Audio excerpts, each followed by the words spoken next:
Então, pessoal, nós iremos dar início à primeira parte do seminário com o Vicente sobre a doutrina secreta de Helena Blavatsky, sua obra principal, principal obra da literatura teosófica.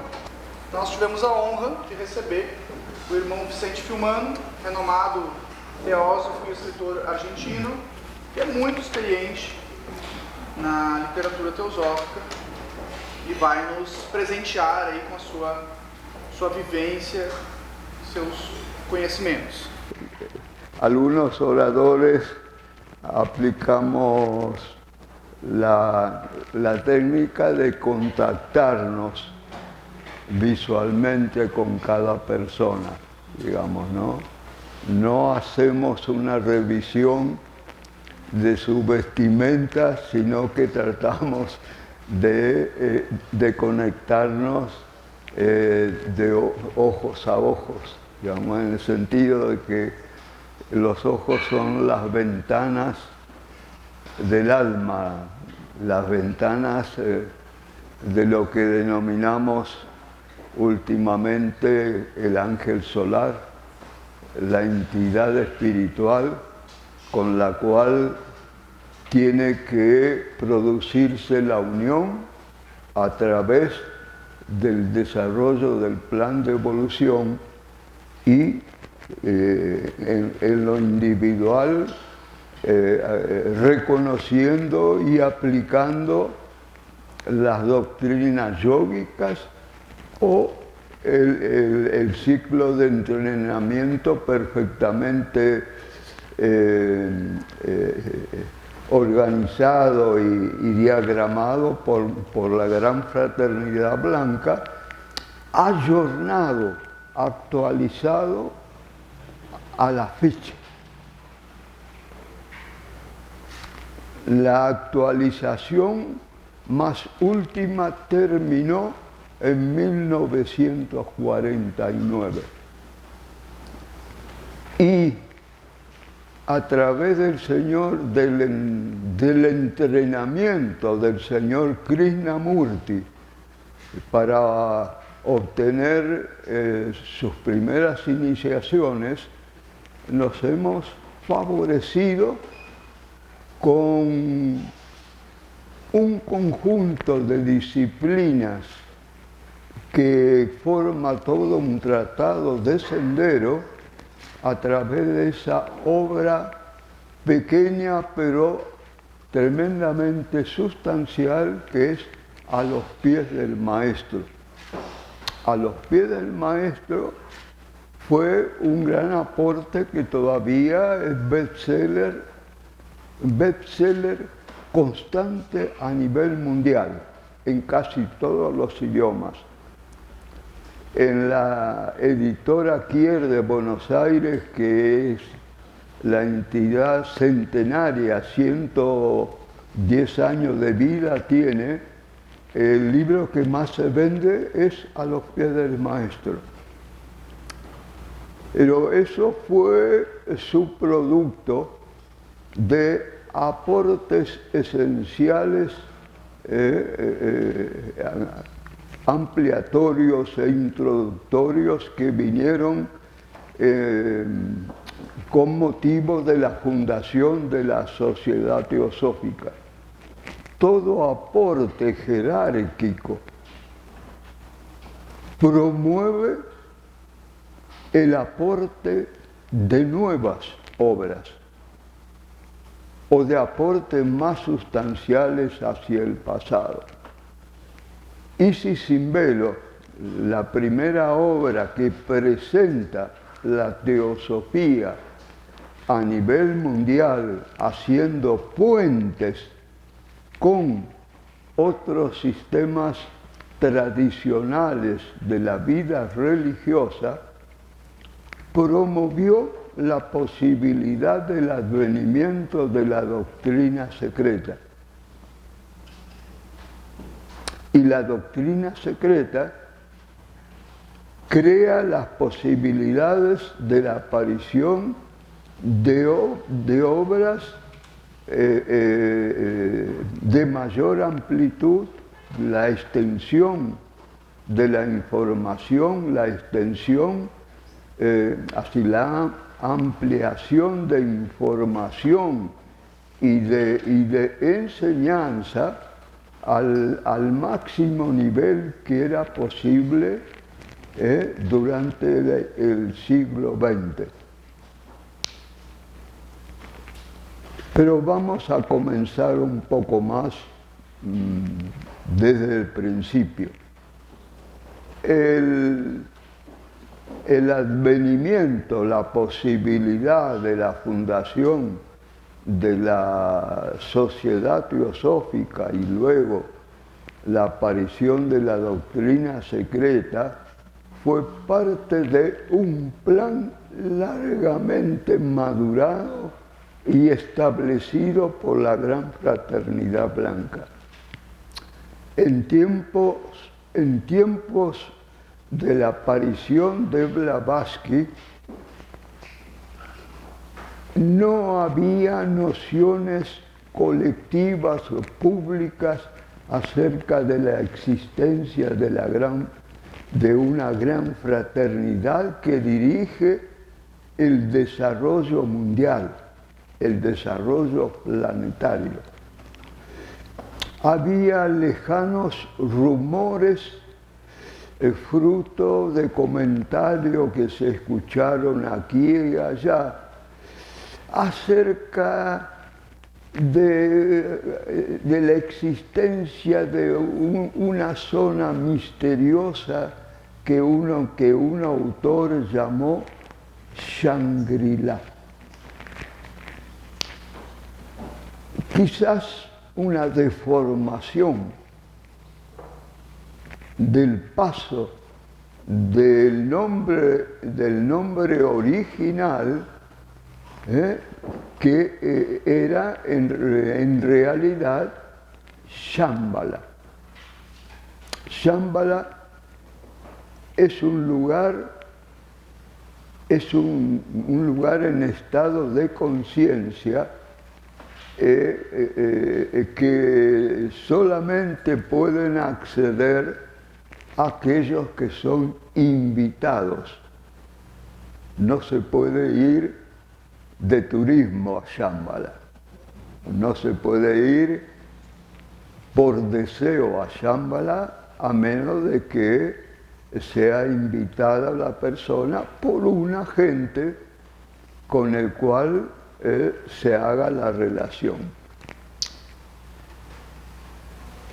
Hay dos grandes centros, podemos decir, de maduración espiritual. Shambhala, donde reside el cuerpo mayor jerárquico de la vida espiritual planetaria. El señor Sanat Kumara, como señor del mundo, o rey del mundo, la máxima entidad espiritual para nuestro planeta, que dirige todo el desenvolvimiento espiritual de nuestra humanidad, y tres auxiliares, los llamados Budas de actividad, que se encargan de la dirección y progreso o evolución de los reinos mineral, vegetal y animal. El reino humano está directamente a cargo del Señor del mundo.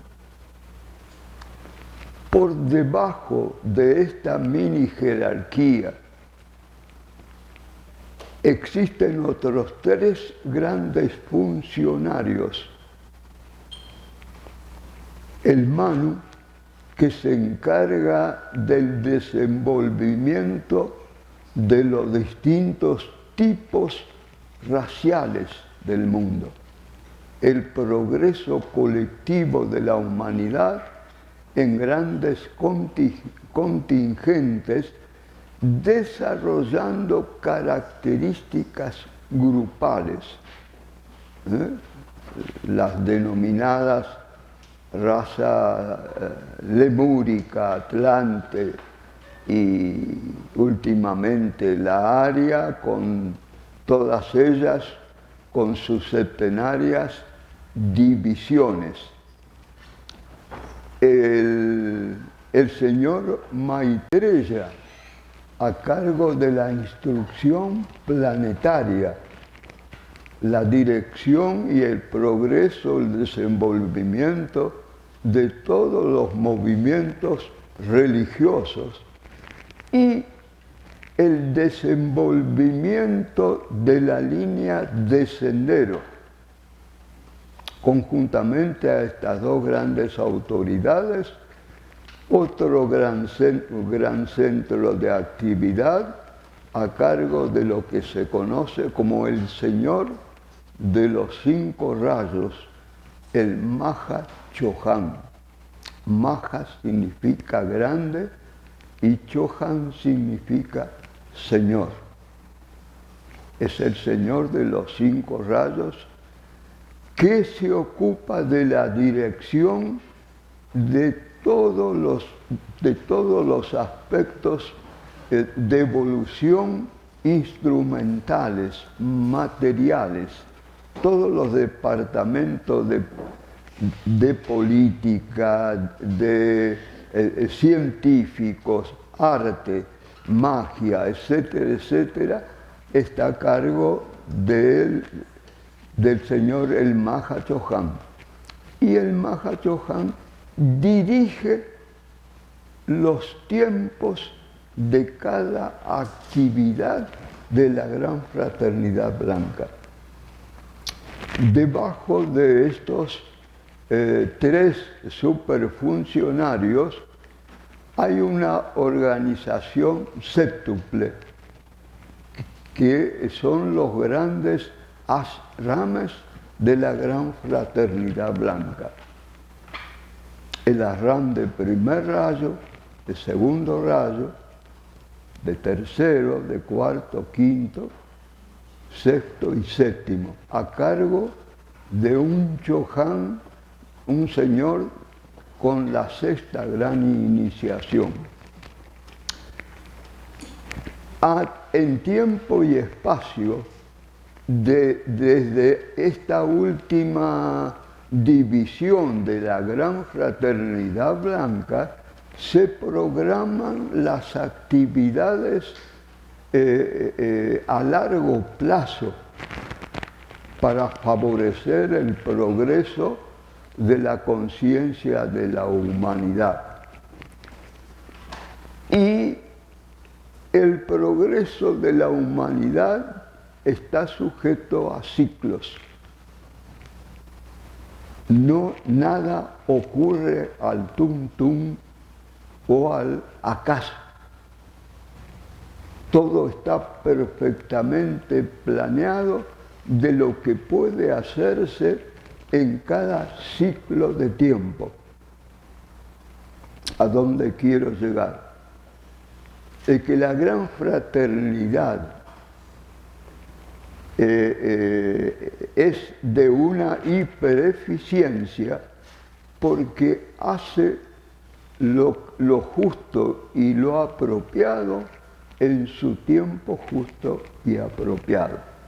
Entonces se saca el máximo provecho de la actividad.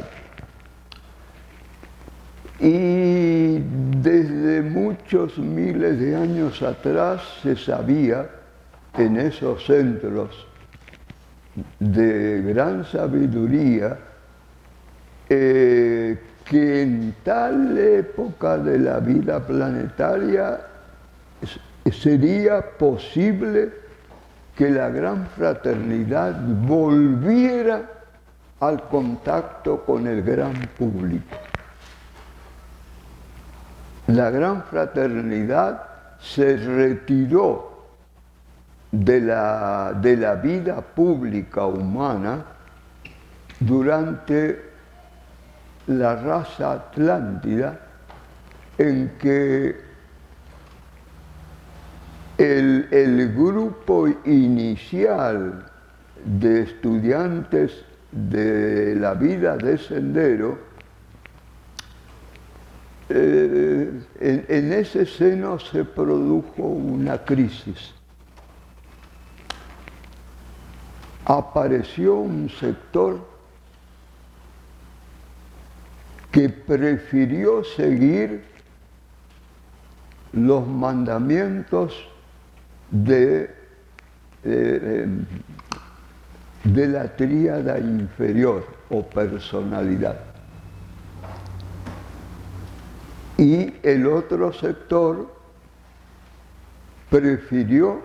logró sabiamente responder a los principios superiores de almas buddhimanas. El primer grupo siguió el sendero de vivir para sí mismos y hacer lo que les gustara hacer. Y los otros se mantuvieron en la disciplina de hacer lo más correcto que le era posible hacer. Y ahí se abrieron las aguas, ahí nació el sendero de la izquierda, de la magia negra, y el sendero de la derecha. Y ahí fue cuando la Gran Fraternidad Blanca se retiró en el silencio para trabajar desde la trastienda. Fue en los lejanos tiempos de la raza atlante. Desde allí que la Gran Fraternidad no ha tenido contacto con la humanidad salvo a través de algunos de sus agentes. Agentes como Pitágoras, por ejemplo.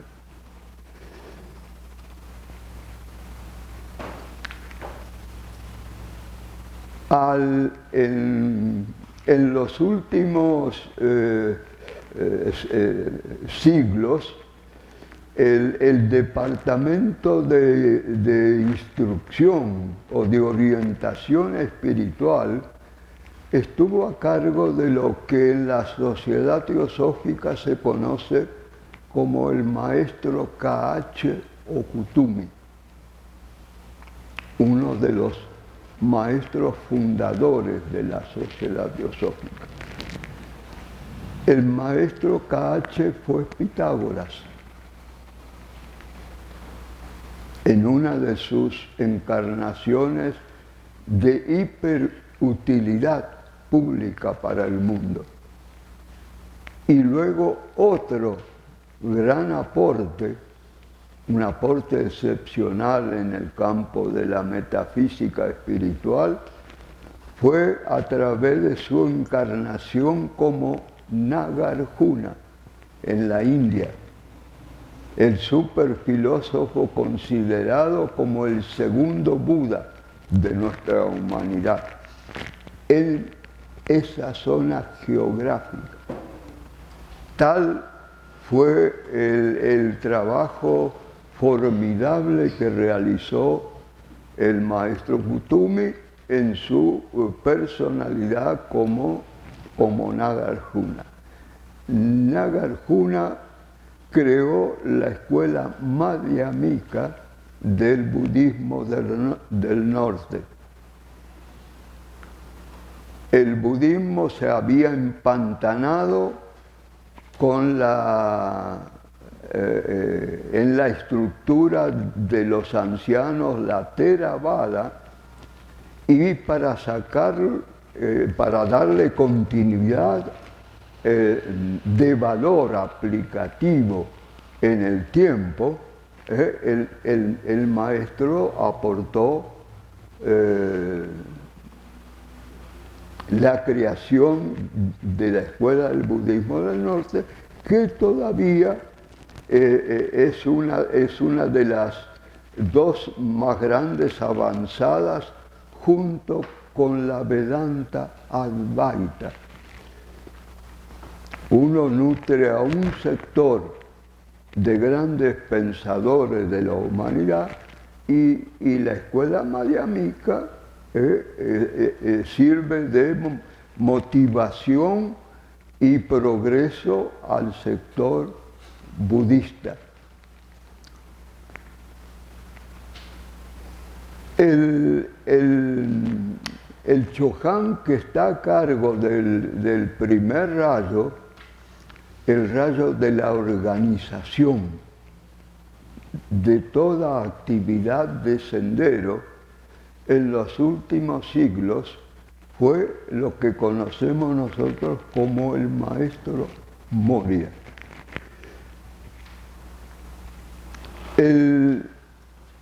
El maestro Moria siempre se ocupó de grandes aspectos de la política y en una de sus encarnaciones fue el primer faraón Ramsés, que unificó el Alto y el Bajo Egipto. Las últimas pistas que tenemos es que fue el fundador de la escuela de Alejandría.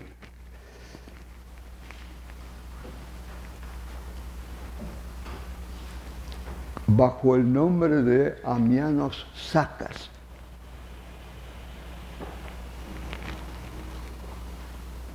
Era un peón del puerto. Cargaba sacos en los barcos. Una personalidad que disimulaba su verdadera personalidad y luego, por la noche, enseñaba a las cabezas más formidables de su tiempo, de la escuela de Alejandría, fundada por Sacas, salieron un grupo de grandes personalidades del ocultismo.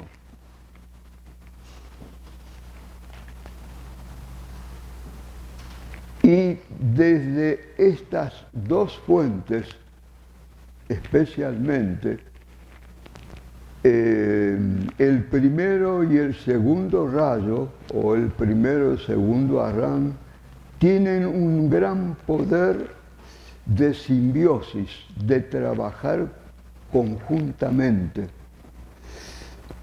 Y otra gran dupla operativa de gran poder es del segundo y el quinto rayos, que se complementan formidablemente. En este caso, de la fuente de la RAM del señor Moria y de la RAM del señor Kutumi, salió el proyecto de fundar una sociedad a través de la cual la gran fraternidad volviera a retomar su contacto directo con la humanidad. Este fue el primer gran propósito planetario, podemos decir, de la gran fraternidad blanca. El objetivo o los objetivos primarios que se tenía es que el cristianismo había cristalizado el desenvolvimiento espiritual en la humanidad. Y el contexto científico solamente tenía una perspectiva completamente materialista, lo cual ponía en peligro el progreso de cierto sector de la humanidad. Siempre que se haga un énfasis en uno de los dos polos se produce un gran desequilibrio.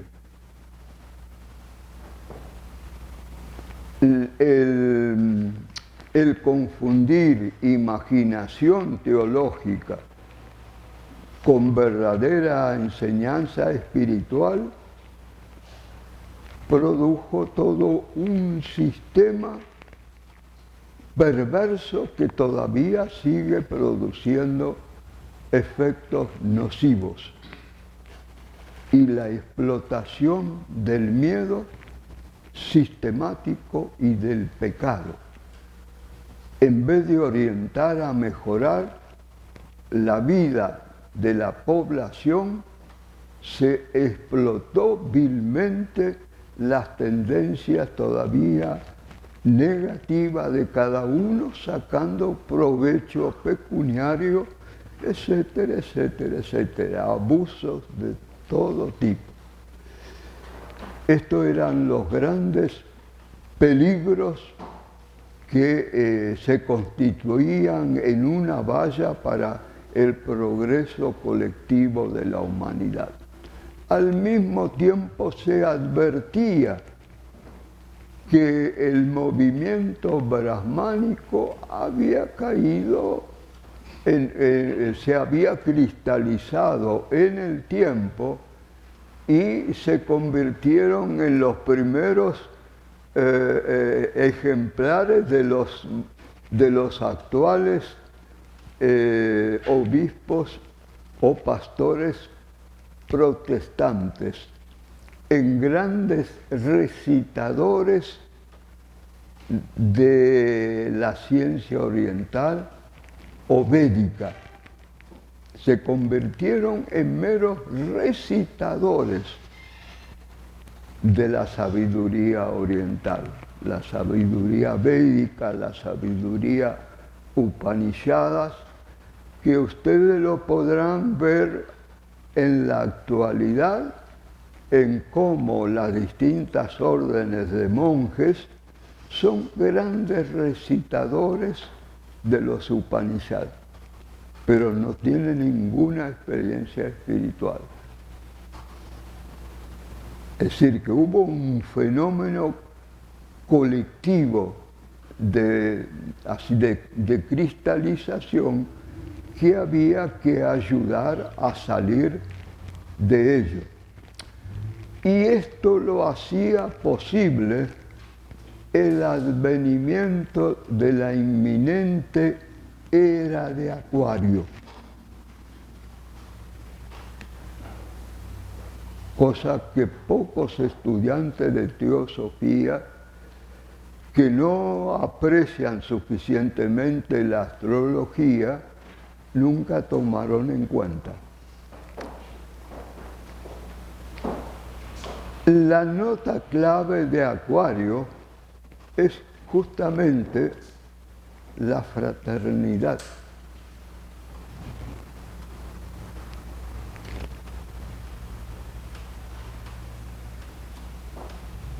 El acuariano representativo del signo ya nace sintiéndose un hermano de todos los otros. ¿Y cómo? Sirviendo, sin buscar ningún tipo de provecho. ¿Y cuál fue la estructuración del primer objetivo de la sociedad teosófica? La promoción del sentido de fraternidad universal.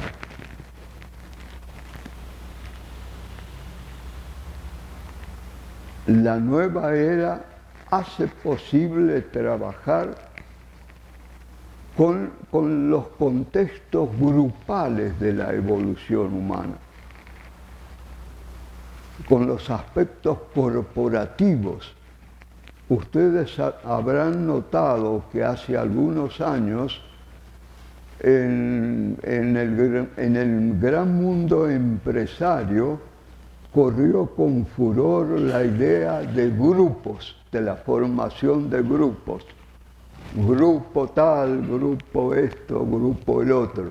Ahora se atenuó un poco, porque vieron que escudarse meramente con palabras detrás de un concepto no ayudaba demasiado a hacer negocios. Porque en esos niveles lo que se busca es explotar eslogan para aumentar la productividad. Pero el signo de Acuario no está relacionado con lograr mayor provecho individual o corporativamente individual, sino en un reconocimiento de la responsabilidad de un grupo con otro, de un gobierno con otro, de un individuo con otro. Por eso que se planificó toda la actividad teosófica. Utilizar el subciclo de Acuario de la era que ya tiende a terminar, que es la era de Piscis. Cada era tiene un periodo, está dividida en 12 sectores, representando las posibilidades de cada uno de los signos. Esto fue descubierto matemáticamente hace muy poco tiempo, 70, 80 años, desde el punto de vista físico, es decir, por estudiantes de este lado del velo. Y el hecho en sí siempre fue conocido desde la Gran Fraternidad Blanca. Y toda la teosofía, todo el espíritu teosófico de la teosofía está en la valoración del otro.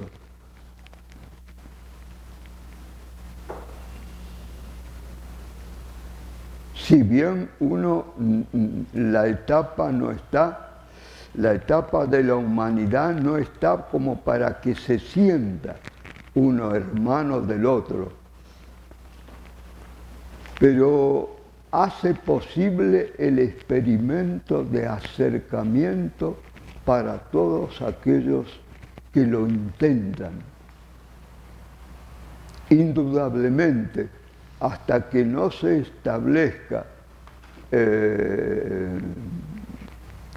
más el ciclo de Acuario, hay un tiempo de gran conflicto entre los ejemplares humanos de Piscis que tienen que salir de la evolución física y la entrada de los agentes de la nueva era.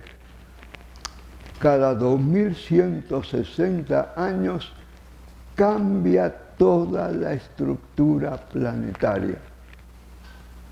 Flora, fauna, temperamentos, industria, gobierno, política, aspectos religiosos, etcétera, etcétera, etcétera. Solo que Acuario permite un ensayo desde lo colectivo, desde la conciencia colectiva, pero autoconsciente. Desde el punto de vista de lo real, la humanidad es una única vida colectiva. La humanidad, los 100.000 millones de mónadas que conforman nuestra humanidad, es una sola vida. a manera de células en un cuerpo físico, que cada célula da lugar a la formación de un órgano y cada órgano trabaja para el bien del cuerpo único. A nivel monádico somos células del logos planetario del sistema a que pertenece la Tierra. Y en la medida en que avanzamos en nuestros estudios, vamos a encontrar cada vez mayor fundamentación, porque el problema humano es salir de la perspectiva separativa y conquistar la conciencia de colectividad del cuerpo uno. Algunos lo sienten hoy, unos pocos lo saben hoy, y los muchos reconocemos el principio de fraternidad como un principio válido para comenzar a aplicar en nuestra vida. Observen. Se había registrado durante un largo pasado la existencia a través del tiempo de un grupo de almas humanas que iban despertando el sentido de unidad. Este grupo, en los primeros años de la vida de la sociedad teosófica, fue conocido como el clan de los servidores.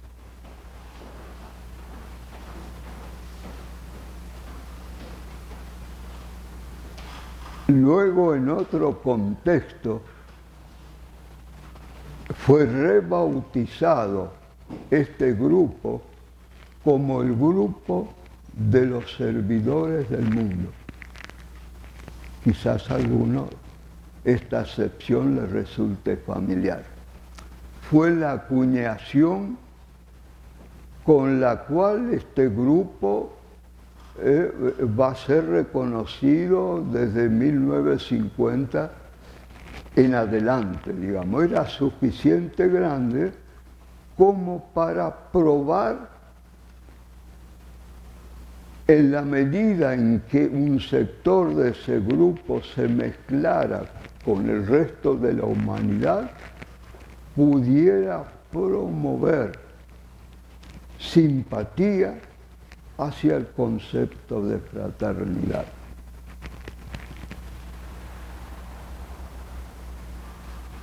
La gran fraternidad utiliza el tiempo adecuado para cada uno de sus experimentos, y el de la Fundación Teosófica no fue un hecho aparte de este contexto, sino el cumplimiento, digamos, de esta posibilidad. Y la regularización del factor tiempo está a cargo del departamento del Mahachohan. Observen, un maestro no puede mover un dedo sin que el Mahachohan dé el sí. Se puede.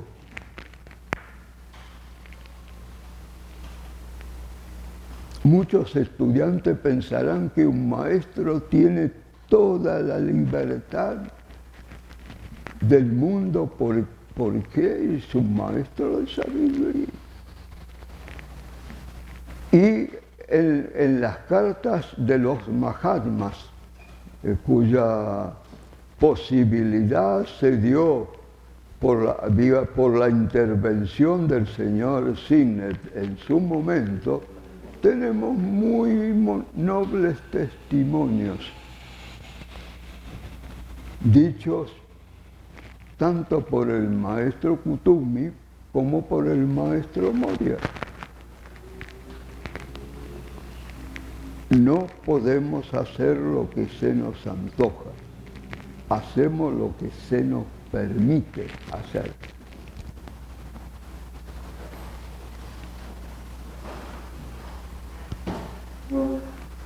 Hay reglas en todos los órdenes de la jerarquía. La jerarquía permaneció incólume y creciendo por el nacimiento hacia lo espiritual progresivo de un adepto cada 1000 años, o cada 500, o cada siglo, fue como se acumuló los cuadros espirituales de nuestro planeta. Porque los primeros cuadros de dirigencia espiritual jerárquica en nuestro planeta fueron por aportes de agentes extraterrestres, por más que esta palabra pueda resultarles un poco chocante a algunos. Claro que esto no tiene nada que ver con el movimiento ovni, ¿no? Al utilizar el término extraterrestre, nos referimos a planetas hermanos de la Tierra, que por su karma de relación con nuestro logos planetario, cuyo cuerpo físico es la Tierra, de tanto en tanto recibimos ayudas extras, porque hay ciclos que hacen posible el servicio de un planeta a otro, de un logos a otro. Y esto aconteció durante la Lemuria entre el logos planetario de la cadena de Venus y el logos planetario de la cadena terrestre.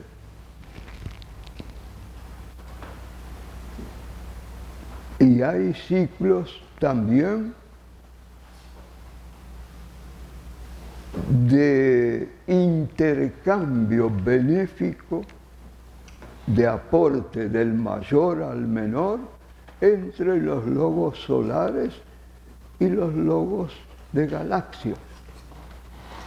Es decir, en virtud de la interrelación que existe entre toda la vida, hay tiempos en que uno mayor que tiene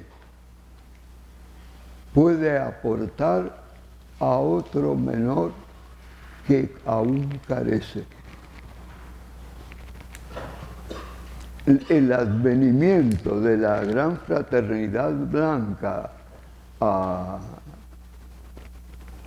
nuestra tierra ocurrió en un ciclo benéfico de intercambio con el logos planetario de Venus. El logos planetario de Venus es femenino y el logos planetario terrestre es masculino. Y hay una gran complementación. Aunque el logos planetario de Venus es de mayor jerarquía, es más avanzado en su desarrollo espiritual logoico que el logos del sistema de la Tierra. Observen que lo mismo que ocurre arriba puede ocurrir aquí abajo. Y esto lo podemos ver todos los días. El intercambio de posibilidades. Un familiar pudiente puede ayudar a otro familiar necesitado. Una persona que sabe algo en alguna dirección puede ponerlo al servicio de una persona que le interesa eso, pero que no sabe dónde buscarlo. Y el que sabe lo pone al servicio del que no sabe. Es decir, si tenemos ojos para ver, podemos comprobar de qué manera funciona en nuestro nivel el factor interrelación. A nivel colectivo, aún funciona la explotación del uno por el otro, pero en cierta escala de la evolución, el aporte del que puede más al que puede menos, también están las señales presentes en estos momentos, ¿no? Como decía uno de los maestros, unas gotas de agua no son una tormenta, pero la anuncian. Lo que hoy ocurre en pequeña escala son anticipos de desarrollos colectivos que vamos a tener a lo largo y a lo ancho del plan de evolución. En estos momentos los gobiernos tratan de sacar el mejor provecho con la venta de sus productos a otros.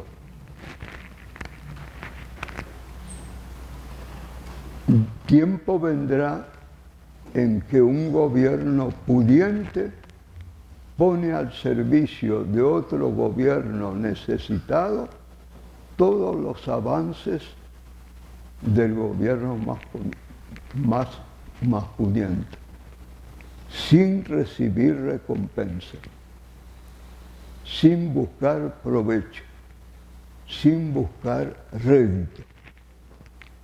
Eso es el futuro a nivel de política mundial.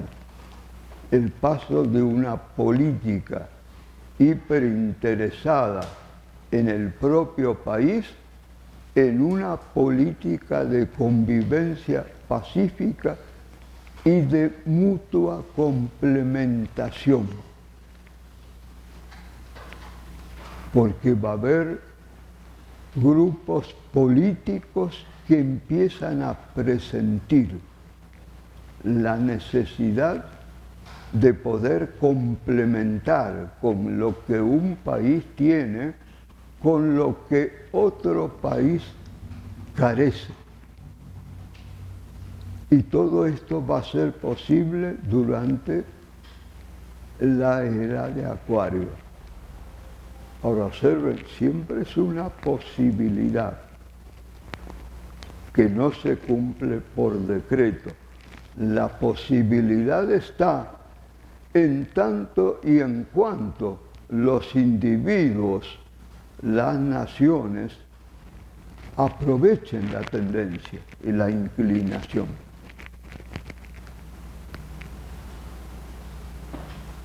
¿Alguno de ustedes podría afirmar que hay fraternidad entre los miembros de la sociedad teosófica?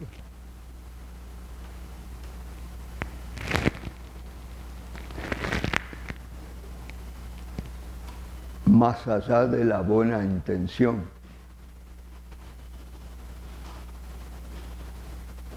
No es que cada rama se cree la mejor de la sección. No puede ocurrir que una región se sienta la más avanzada de las varias regiones. No puede ocurrir que una sección se sienta más desarrollada que otra.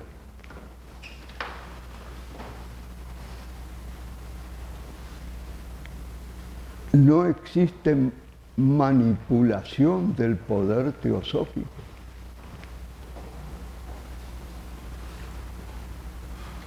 No hay lucha por los distintos lugares de poder. Observen, simplemente observen. Lo que la Gran Fraternidad pide a la corporación teosófica es que ejerza, que intente ejercer el principio de honestidad. Porque sin el reconocimiento y el intento de ejercer el principio de honestidad, no hay progreso teosófico.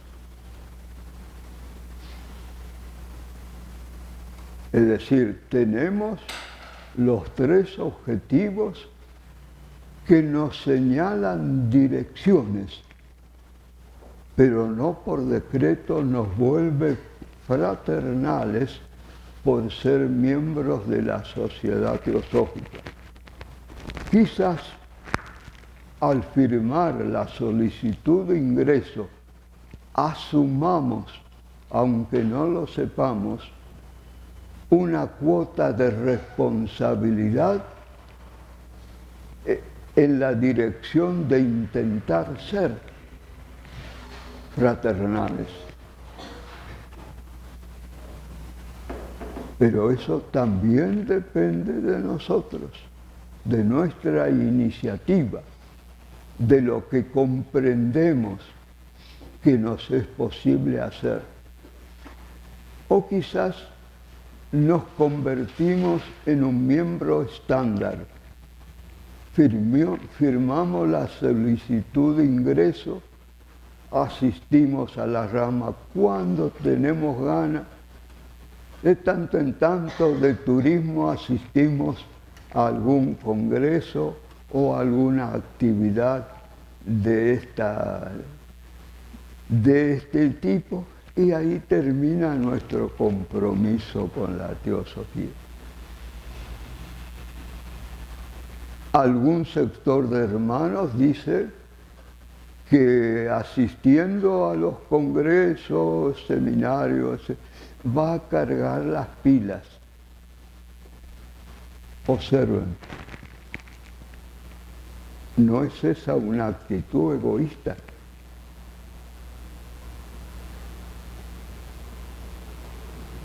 ¿No sería totalmente lo contrario teosóficamente? Que vamos para ver con qué podemos aportar.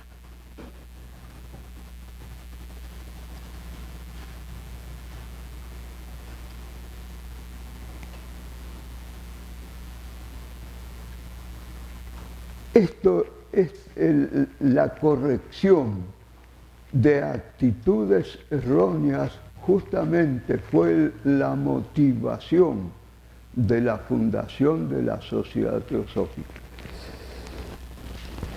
La revisión de actitudes egocéntricas o personalistas, o de las actitudes de los grandes imperios devorándose a los más pequeños,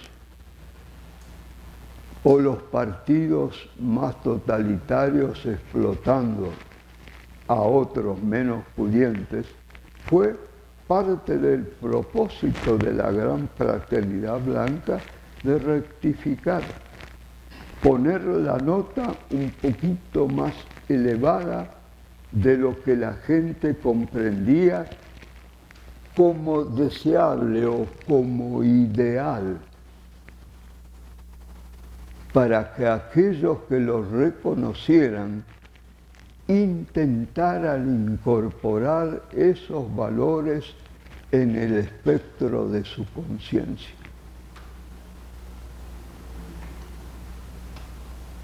Es decir, que la fundación de la Sociedad Teosófica no fue solamente para un puñado de personas, sino que estaba destinado para ayudar a corregir toda la perspectiva viciada, egocéntrica a nivel mundial. Y para eso aportó un cuerpo de enseñanzas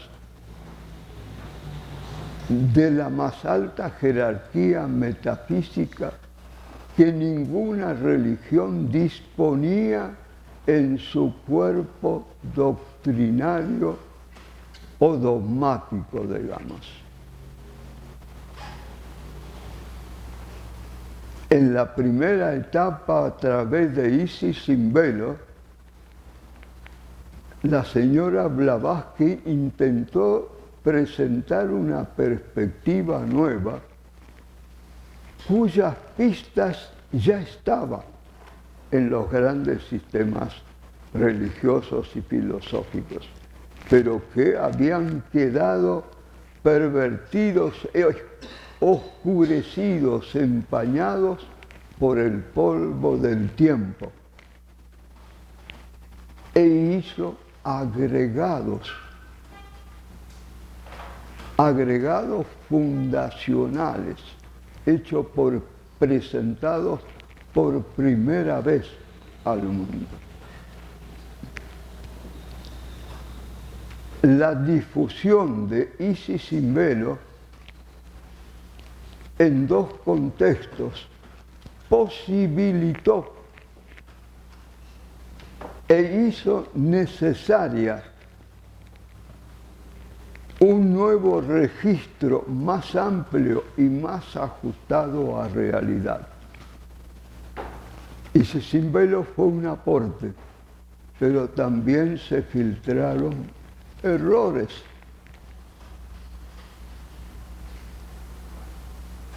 Entonces había que ampliar la perspectiva por el fermento positivo de Isis sin velo, y también había que corregir errores que se filtraron en la primera obra. Luego de Isis sin velo apareció el mundo oculto de Sinnet. El mundo oculto y budismo esotérico fue el subproducto del karateo de este hermano Persia Sinnet con el maestro Kuthumi y el maestro Moria. Había un viejo karma entre Sinnet y el maestro Kuthumi. Parecería que en una guerra entre dos países el señor Kuthumi era sacerdote de la organización local que fue apresada por el otro ejército. El ejército vencedor era de origen egipcio. El señor Kuthumi fue llevado prisionero a Egipto. Y aconteció que, siendo el que conocemos como Sinnet, que era un alto funcionario en el gobierno egipcio, pidió como esclavo al maestro Kuthumi.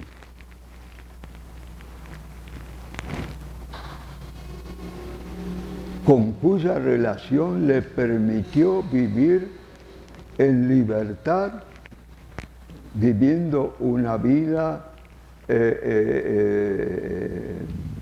muchísimo mejor que si hubiera caído en otras manos.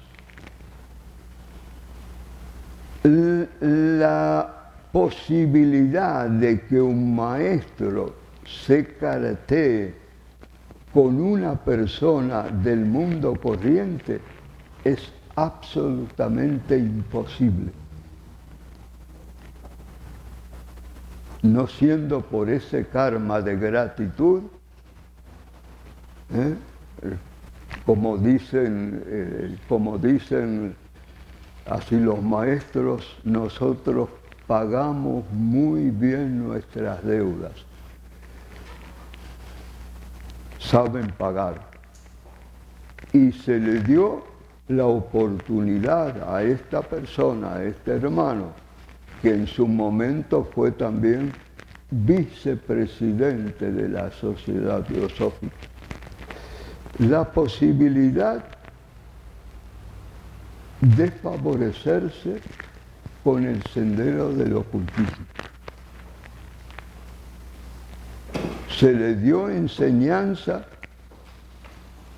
por esa relación íntima que tuvo con el maestro Tume, pero que no merecía. Pero se le dio la oportunidad. Ustedes, como un sector de ustedes quizás conozca el resto de la historia. La mundanalidad del hermano Signet hizo que en algún momento se cortara la relación epistolar, porque las potencialidades o la voluntariedad del señor Signet de hacer lo que hay que hacer, lo que es necesario hacer, y no lo que nos gustaría hacer, hizo que no pudiera favorecerse de esta relación tan importante y recibió el permiso de utilizar el carácter de la información, del intercambio epistolar a gusto y piacere, como diría un italiano. Y del fruto de esas cartas salió el mundo oculto y budismo esotérico, más el agregado de toda una serie de malinterpretación, porque es parte de la condición humana creer que lo poco que sabemos constituye el sistema completo y último. Observen cómo funciona en gran escala el funcionamiento humano que afecta a toda la vida planetaria. Los hindúes creen que los Vedas y Upanishads son el fin del conocimiento.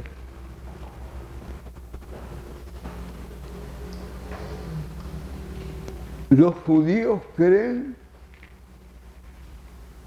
que sus escrituras son el no plus ultra de la enseñanza. El cristianismo no le ocurrió lo mismo. Inclusive le robó todo el cuerpo doctrinario a los judíos y lo incorporó a los evangelios y todas las epístolas paulinas como un todo propio. Y no cree que también lo que no está en la Biblia no está en ninguna parte. 8 siglos después del cristianismo no apareció el Corán. No creen que el Corán es la última revelación.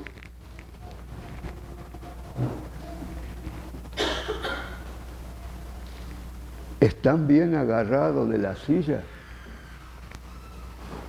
No creo un sector de nuestros estudiantes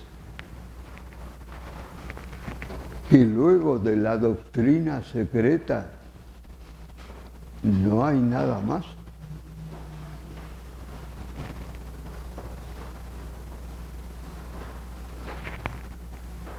¿No cayó un fuerte sector de nuestros estudiantes en la misma trampa?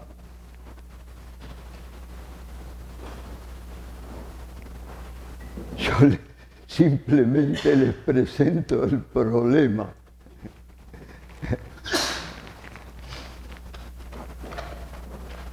Porque vamos a dar testimonios progresivamente de este gran problema que afectó y afecta de una manera bastante significativa la proyección hacia el futuro.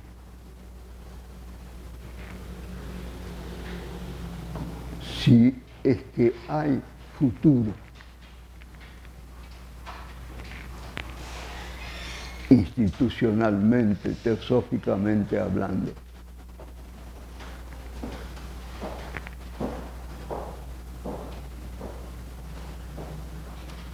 Algunos de mis hermanos me dicen que yo siempre me meto en problemas. Es mi condición, ¿qué quiere que le diga?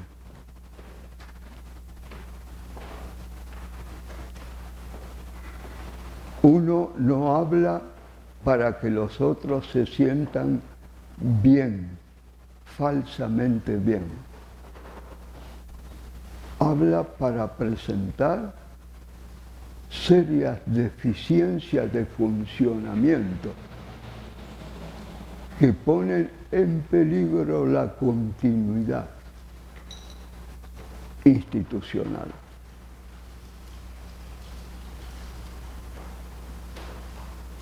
Es decir, de hacer fracasar todo el impulso que encabezó en su momento Blavatsky. Y observen, la entidad fundadora, el agente físico fundador de la sociedad teosófica, al fallecer y cambiar de cuerpo, no se ocupa del trabajo teosófico.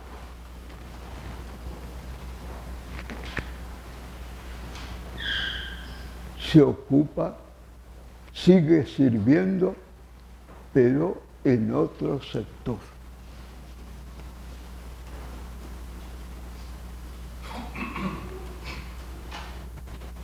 No todas van a ser pálidas. Vamos a continuar presentando las distintas óptimas posibilidades que tenemos con lo que tenemos y llamamos doctrina secreta,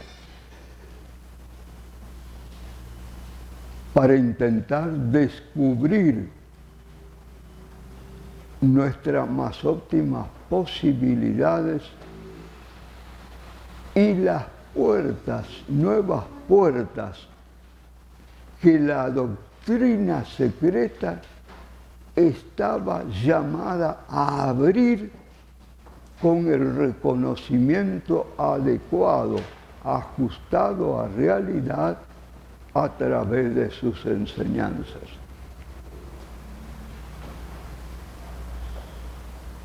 Es decir, la doctrina secreta estaba llamada a producir el más alto impacto a nivel mundial,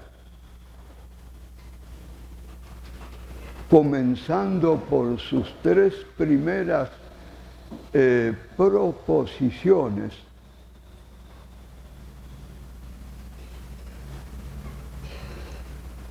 Del ordenamiento a que estaba sujeta la familia humana para su desarrollo en tiempo y espacio.